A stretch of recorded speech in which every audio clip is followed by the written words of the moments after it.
I would like to call this meeting to order, if that's okay, at 6:05 p.m. This evening. This is my first time as doing this, and so I may need help. And so I'm calling the meeting to order.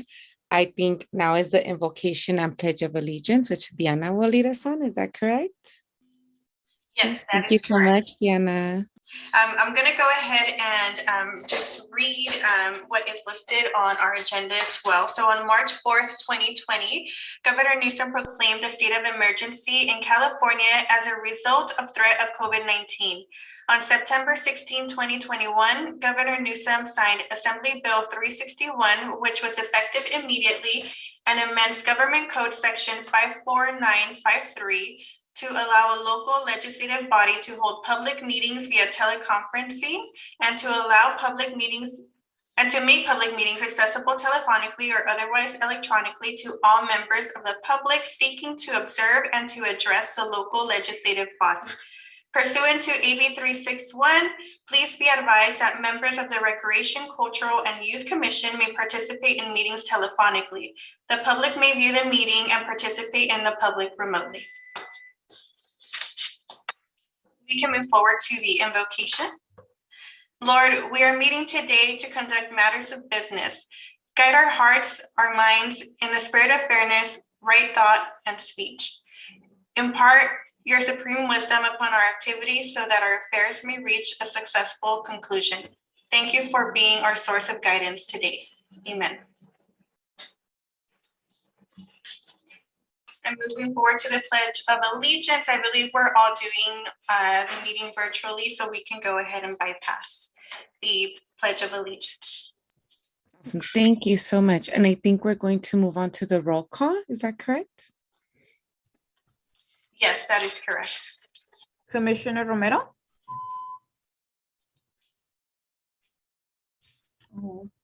Hello? Can you hear me? Yeah, we can hear you, Mariam. Okay, Commissioner Romero? Unmute. I think it's taking a second. Okay. So he's present. Yeah.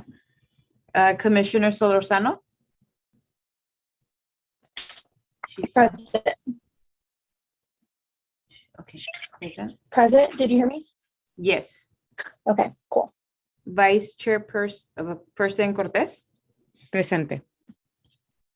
Chairperson Vargas? For the record, Chairperson Vargas is absent. Thank you so much for that. Did we Sorry, post? are you guys able to hear me? Oh, now we can. Now we can. We couldn't Okay. Initially, but now you're good. Yeah. Yes, Thank you. Here, sorry. No worries. Awesome. Thank you. Was the agenda posted in accordance to law? Yes, the agenda was posted in accordance to state law. Thank you so much. Okay, so I think now we move on to public comment on agenda items only. Are there any comments on agenda items this evening? Not at this moment. Thank you so much. So we will keep the conversation going and move into consent calendar. And we have one item under consent calendar, which is the approval of the March 17th commission minutes. If folks have taken a second, if folks need a minute, we can, but if somebody is ready to make a motion for that, we can entertain a motion. Does somebody else need to read it? Do I need to read it? I'm good. Okay. So yes, so if there's a motion. I'll go ahead and make the motion. Awesome. Thank you, Commissioner Solorzano. And I can be the second. All in favor. We do roll call, right? No. Yes. Okay. That's correct. Commissioner Romero? Oh, he's not listening. Oh, Present. Commissioner Solorzano? Yes. Vice Chairperson Cortez? Yes. Thank you. Thank you for that. Okay, moving on to the next item, which is discussion. And under item number 2, we have a Recreation and Community Services Department update. So I will pass it on to staff. Thank you. Thank you very much. We'll go ahead and get started with the update. As Liz mentioned earlier, I am going to host this or have this meeting since Armando is not present today. So we'll get started with some updates on our COVID-19 testing in Bell Gardens. At the beginning of the month, there was a recent change announced by HRSA, who is the Health Resource Services Administrator. So there was a change to the uninsured program that provided free COVID-19 testing and vaccines to any community members who did not have any health insurance. Unfortunately, there was a change, and now our city-ran COVID-19 testing site is offering a cost or a cash option for any resident that does not have health insurance at the moment. Any resident that does have insurance can definitely include their insurance information when they are looking to be tested, and that will be billed directly to their insurance agency.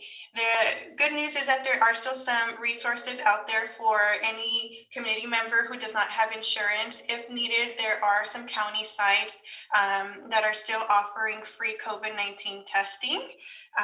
So if any member of the community is in need of that, they can contact the Community Family Service Center, and we can provide them further information on that as well.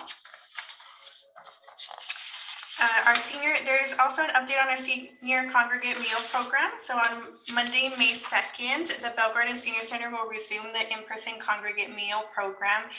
This is available to seniors that are ages 62 and over. So because of COVID, there was a halt to our in-person congregate meal program, considering that seniors were the most vulnerable population during the pandemic. And we immediately stepped in and ensured that seniors maintained their food resources throughout the pandemic. So it transitioned from an in-person meal program to a delivery program where seniors were receiving weekly meals in order to ensure that they had food security during that pandemic. That would be able to keep them home and away from any potential hazard of coming in contact with COVID. So we're happy to announce now that cases have dropped per county guidelines, that we are able to reopen the in-person congregate meal program at the Senior Center on Clara Street. So that will be effective Monday, May 2nd. Any senior that's interested in attending can contact the Senior Center directly to register to attend the meal program, and this would be Monday through Friday. We currently also have team basketball that is kicking off. The last day for registration is Friday, April 22nd, and this is available to any teen, boy or girl ages 14 to 17 years old. Any 12th grader who is currently 18 years old is also eligible to register. However, they do have to actively be a 12th grader. The fee is $60 for any Bell Gardens resident. And once again, the last day to register would be this Friday, or tomorrow, I should say, April 22nd. We also would like to invite our community members and all of our commissioners to join us for the Saturday, April 23rd Earth Day celebration that will take place from noon to 3 p.m. at Veterans Park. Festivities will include educational exhibits, a tree and marigold planting, tie-dye crafts, chalk art, and a very fun and I'm sure beautiful butterfly release as well. So it'll be a lot of fun. We look forward to seeing all of our community join us for this beautiful event. That does conclude my report at this time. I'm happy to answer any questions for you as well. Thank you, Diana. Any questions from any of the commissioners? Thank you, Commissioner Solorzano. Thank you, Commissioner Romero. Sounds good. I did have a couple of questions. One is, thank you for those updates, particularly the first one around the COVID.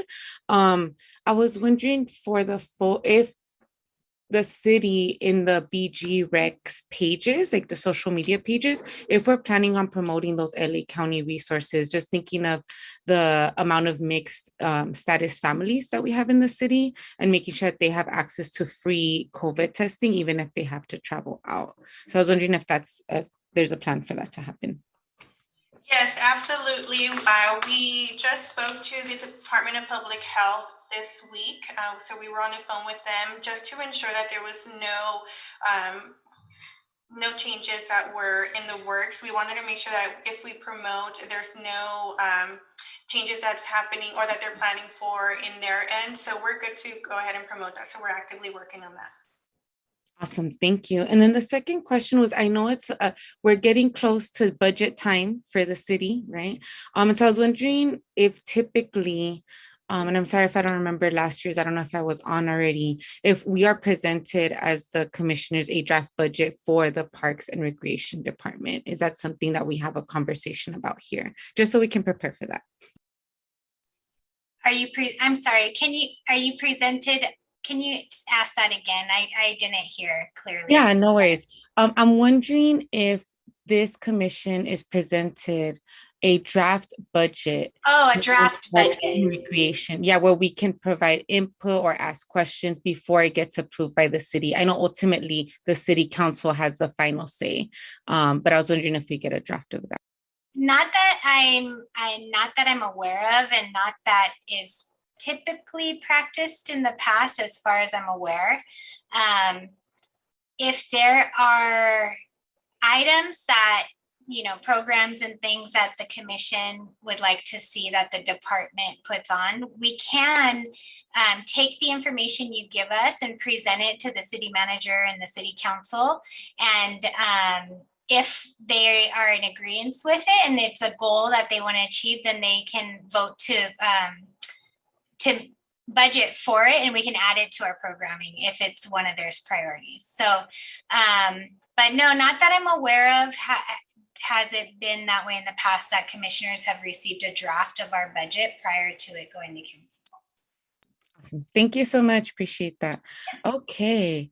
No other questions? Going once, going twice. Okay. Cool. So if everything is good with that, then we can move on to public comments on non-agenda items. Are there any public comments for non-agenda items? Not at this moment. Thank you so much. All right, so then we will move on to staff comments. Does anybody want to add any staff comments or no? Okay. That was a good report. Okay, cool. We'll move on. Diana? Yeah, sorry about that. Just want to thank all of you for joining us in this meeting. And if you have any questions at any time about any of our programming, feel free to reach out to us as well. And hopefully you can join us this Saturday at our special event. We're really looking forward to that. Awesome. Thank you, Diana. I will definitely be there. Commissioner comments? Anybody have any commissioner comments? Thank you, Commissioner Solorzano. Commissioner Solorzano, please. No, just thank you guys for the report and thank you guys for being at the meeting. I did want to add, since I know Laura brought it up regarding, the budget, and then Liz, you brought up different events or programs that we would like to see. I know that in the past in the city of Bell Gardens, Student Government Day was a very, very successful event. And I know that me as a high schooler in Bell Gardens, being able to get that exposure to local government at such a young pivotal stage was super important to me. And I know that it's helped a lot of other people really change the direction of their life. So I think Student Government Day is a super important event in our city, and I would love to see it come back. I know that for the past 2 years we haven't done it because of the pandemic, but I would love to see it back again. And I don't know how anybody else feels about it, but I'm like, that's just personal experience. And then from what I've gathered from the kids that have joined us.